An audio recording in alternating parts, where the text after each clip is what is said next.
True story. And a true story I think you can relate to.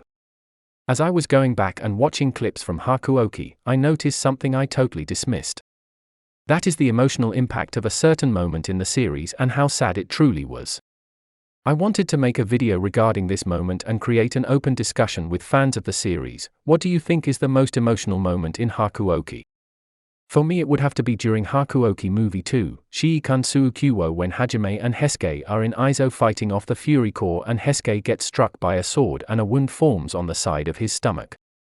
His ability to regenerate is gone. He's on the floor and Hajime runs up to him and says, "Hesuke, what's wrong?"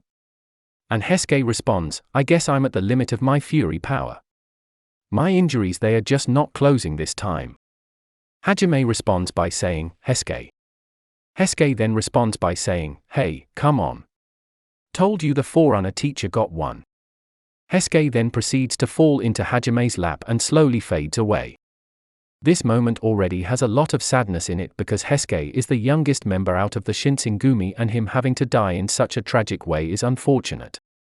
However, this is merely the beginning regarding this moment because there is something else which makes it more emotionally impactful. What is that, you may be wondering? That is, Soji appearing and saving Hajime from being struck behind the back. Chizuru's twin, whose name is Nagumo, comes and engages in a battle with Soji and ends up dying. After Soji kills Nagumo, he starts coughing up blood because of his tuberculosis. Hajime then runs in and asks if he is okay. Soji says he's all right.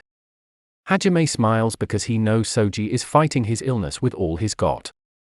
Hajime then turns around and sees a group of Fury Core marching towards him. He tells Soji to prepare for battle. He hears no reply and then turns to see Soji's sword planted into the ground. Hajime is destroyed. He takes out the water of life and drinks it, grabs Soji's sword and rushes at his enemies, and the scene cuts. It is clear Hajime died like his friends did.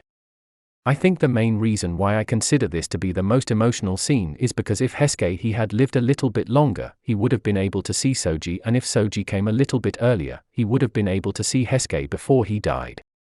But the one who suffered the most is Hajime because seeing, basically, family pass away is heart-wrenching no matter how mentally strong you are. And then comes the consumers of the series, us. In the anime adaptation of Hakuoki, there is so much companionship between the members of the Shinsengumi and, as fans of Hakuoki, we have to watch virtually every one of them pass away. Knowing what their desires and dreams are and knowing many of them did not get fulfilled. This is the video for today. I hope you enjoyed it, and I would like to know in the comment section, what do you think is the most emotional scene in Hakuoki?